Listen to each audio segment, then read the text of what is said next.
Presented by Edge Radio. Hello. And welcome to Media Shower on 99.3 FM with your hosts, Lochie and Qom. How is everyone today? Well, I'm doing good, and I hope everybody else is doing good today. What have we got in store for today's program, Lochie? What have we been watching? Well, unfortunately, we're going to have to keep this episode rather short because traffic was a little bit unscaly, let's just say. But today we will be talking about some Chris Lilley based projects, if you will.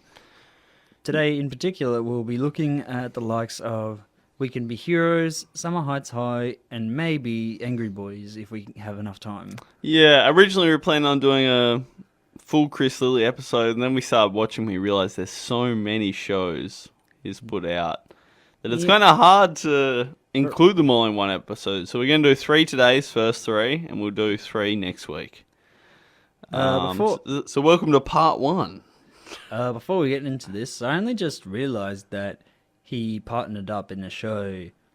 I can't remember what it was called, but it was about 2003 to 2004. You mentioned it was a bunch of other actors. Yep, that's it. Yeah, so he started as a stand-up comedian.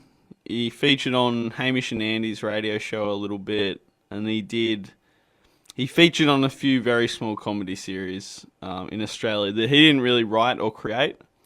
And then it wasn't till 2005 he brought out We Can Be Heroes, which was his first show that he essentially, it was his baby, I guess. And it was the first show that... His firstborn child, if you will. That's right. And it really set the format for everything else. This mockumentary style, focusing on everyday people, and where he would play pretty much most of the main characters. And almost like the whole making fun of stereotypes, if you like, I don't know if you call it a gimmick, but it's certainly there, and people would either like it or not. So yeah, you take it what you will, of course. To the premise of how can We Can Be Heroes, Australian of the Year, and so they follow just basically 5 everyday Australians who have been nominated for Australian of the Year of 2005, and all contestants are basically paid by Chris Lilley himself, which it will be a common theme throughout his shows, which is that he likes to play his characters, which has certainly worked with some characters, naming a few like Jonah, Daniel and Nathan off the top of my head. Yeah. Daniel and Nathan, they come back later, but yeah, they feature in the very first show. Yep, that's right. We Can Be Heroes. I think it's one of my favourite shows and I have a very interesting reason for this. I think Chris Lilley is so awkward on camera in this show that it feels real. And I guess it's his first show. But I couldn't tell, and I was trying to see where the lines blurred. Is it him being really quirky and awkward, or is it him playing a character who's really quirky and awkward? Because if any of us had a documentary team following us around, we would probably be a bit... Well, how do we make our everyday lives more look interesting to the average audience? And I think as the shows go along, he kind of plays characters with maybe bigger egos, and you kind of see that awkwardness a little less. That is a recurring feature that will be a lot throughout his projects, if you will. Again, it's like give or take what you will with that type of humor.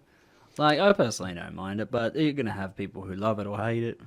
Yeah, we should say all his shows, they're very kind of edgy, a little bit, he's using humor and stuff, and some of it hasn't aged well, but yeah, certain racial elements to it, or certain comments that haven't aged well. Yeah, it's but I will say for the time they were huge, And I think looking back, if you just see it all as comedy, you'll enjoy it very much. But you have to enjoy that. It's almost a bit like, I think we always refer to South Park. He plays Cartman in some of his characters, essentially.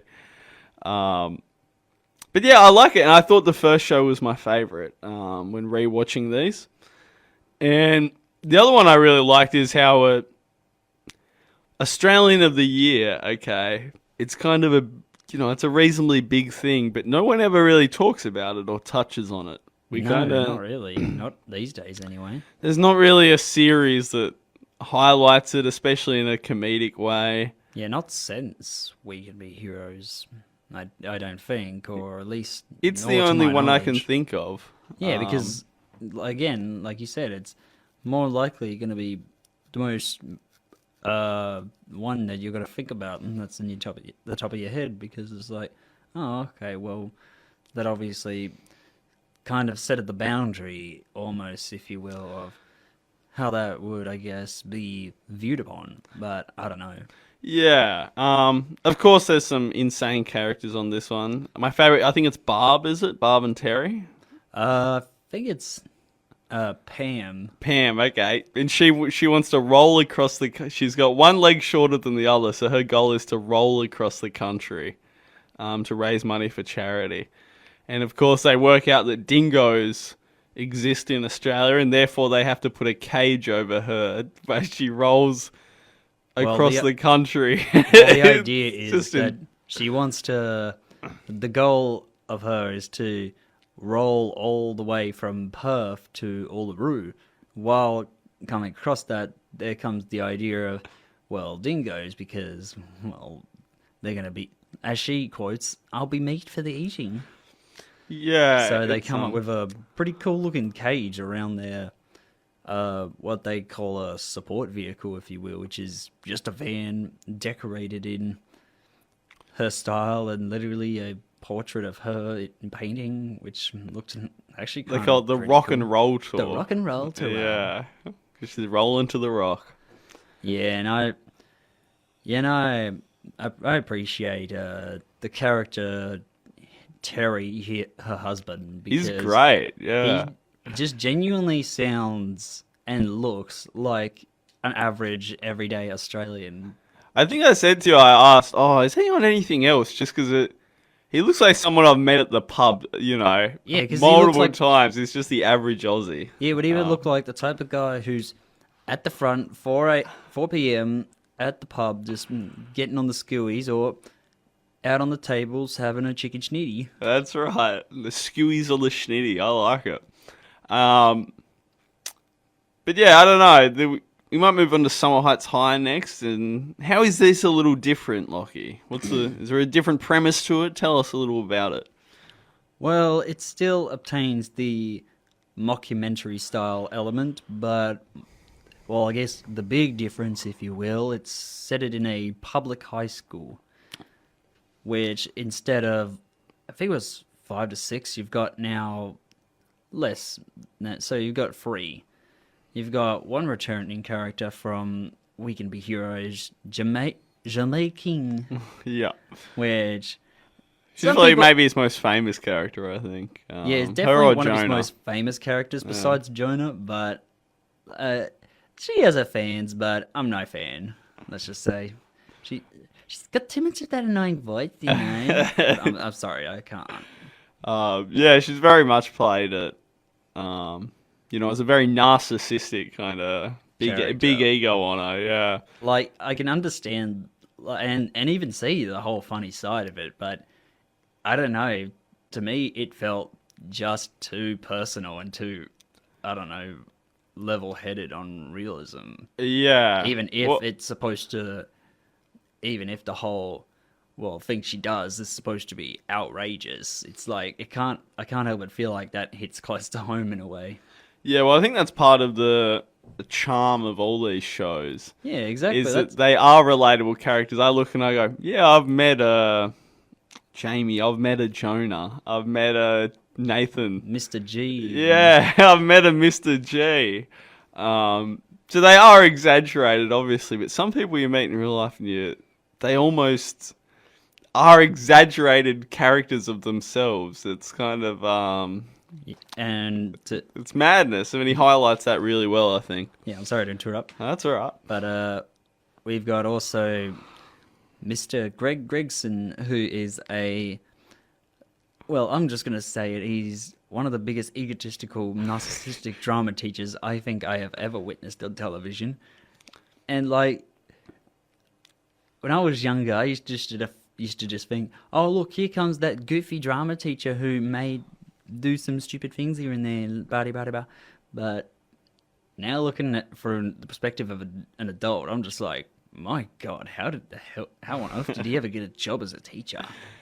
It's even that though. I think we've met teachers sort of like that before. It's kind of they're there for themselves a bit. Yeah, I liked Mr. J as an introduction, as a new character in Summer Heights High. I thought he was. I agree. He's like probably the most selfish character I've ever witnessed, but it was entertaining in its own way. Seeing someone like that just lose their mind over a school theatre performance, and he's screaming and yelling, and he's getting really upset. And no one else cares. Things, yeah. Yeah, that's right. And then finally, you've got what I'd argue here, Chris Lilley's most best character, but that's of course up for debate. Jonah Takalua. He probably is. Him and Jamie, I think, are the most famous. I think this series, Summer Heights High, is probably his most famous to date. To date, yeah, I would argue to date. I remember when it was being released and they'd have Summer Heights High board game, and there was all this stuff online. It just kind of blew up in an insane way. Yeah, there is a lot of merchandising throughout the years related to Summer Heights High, which is crazy. And I've seen that they're still making some today, to be fair. Yeah, and a lot of these characters he carried on from that series in particular. They became a Jonah show, they became a Jamie show. Yeah, like I was about to say, like you pointed out for me, some characters even got their own shows, like Jamae and Jonah. Yeah. I really enjoyed it. Like I said, I think probably his first is my favourite, just because there's kind of less egos involved, there's this awkwardness. But Summer Heights High I still really enjoyed. When it came out, I was like blown away with it. Yeah, back in my youth, if you will, even though I wasn't in the youth when it came out, I was roughly about early high school when I was first introduced to the show back in past the 2010s, and I just remember thinking, oh my God, this is the most relatable thing ever, especially with Jonah and everything. It did really well with... I was looking up the metrics. Yeah, young adults, but also teenagers. It did that was their core audience, and I can understand why. People... if you went to school and then you went home and watched Summer Heights High, it's like, oh, I have a teacher like that. Oh, I know a girl like that. Oh, I know... I might know a little guy a Tongan like that, Who might have a bit of anger issues. Yeah, it was great. We might touch on the last show, Angry Boys. So this is kind of more focusing on... I didn't quite understand the setup until I got a few episodes in. It's essentially Daniel and Nathan, who are from We Can Be Heroes, and they're essentially trying to live their lives. Trying to live their lives on the farm. Very everyday Aussies. Nathan gets himself into a little bit of trouble with the law, which gets I guess some people, if you will, to give him the suggestion to go to a school for the non-hearing. Yeah. And Daniel is not pleased one bit. So to compensate for this, he decides to make a farewell party for his brother. The farewell party of legends. Yep, that's right. And the idea is Daniel pretty much tries to invite these famous celebrities who, again, are played by Chris Lilley to some extent. Yeah. You've got It's a nice way, I thought, to introduce each new character. Yeah, He says, I want this legend, and then we cut to the legend, and they're introduced. and then you've got a character who we should mention on Jen, the juvenile security guard. Yeah, Gran. Yeah, Gran. Yeah, she was brilliant. Being a part of the whole Daniel and Nathan's family tradition, I thought that was a nice thing to connect the two together. Yeah, it ties in really well. Yeah, I thought it was a nice format, and I didn't pick up on it until a couple episodes in, which I really liked. So you've got Gran, played by Chris Lilley, and then you've got Blake Oakfield, who is a almost a retired surfer, if you will, but yeah, just more or less a little bit more bogan. If you remember the Bra Boys at all back in the day, this is our surf and turf. Yeah, but more for surfing related. And it comes to turf wars, if you will. Yeah, fighting other surfers for the beach, wars, basically. Yeah, this is our beach, bro. And if you dare come on it, we'll smash ya. So he's a great character. Schmaus, he plays an American rapper. That one of his most undeniably controversial characters, but also arguably one of the funniest. Yeah, I thought it was good. And but he plays the mother of Tim. Tim Awazaki, I believe. But I may have butchered that. Yeah. Starts with an O, some Japanese last name. Yeah, and all I've got to say is that I feel sorry for the kid. Yeah.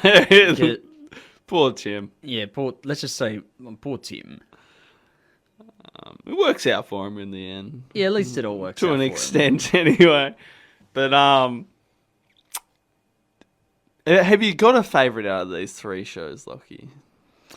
Ooh, that is a very good question because I have my highs with each and every one of them, and then of course my lows.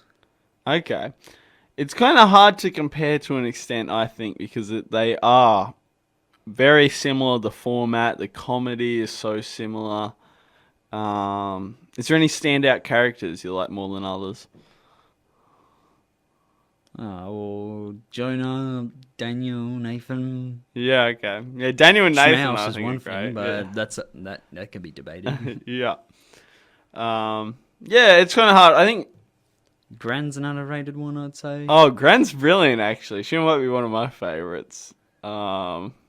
This old lady just almost bullying but caring for the juveniles into you just might have detention. You may just have to slide off a few slurs every now and then. Yeah, overall, I think all these shows are great. I would recommend them for comedic sake. If you're an Aussie, you're into would you call it edgy or just more out there? I guess I don't know how I would describe it. It's absurd. That might be the good word. It's absurd and edgy. All right. It's funny. I told Mum I was rewatching these shows, and she just shook her head. It is not something for if you're not into that sort of insane humor. If you're not into like crassness at all, you will not like very this. much not like it at all. Yeah. And so I'm just giving fair warning to people: don't show it to your mums. Well, maybe unless they like it. Yeah, just give it a 50-50 yeah, overall. That's right. But yeah, I enjoy it for what it can bring out to the table, if you will. Yeah, I'm a big fan. I think it's and Chris, rewatching them, I loved it. And Chris has undeniably done a lot for us as like Australians, as when it comes to comedy and stuff like that. Yeah, it's impressive. A lot of these shows went global, really. They were picked up in the US, in UK, really across the world. And people kind of saw the humour in it. And yeah, I think it shows off Australian comedy pretty well. Shows off some cultural things. Like I said, I don't think there's ever been a show about it, the Australian of the Year. Not since, Not since or not nearly before, I think. Yeah. So it's impressive. I really like it. And we're probably going to be back next week. We're going to talk about his final 3 shows and maybe even give some ideas for movies.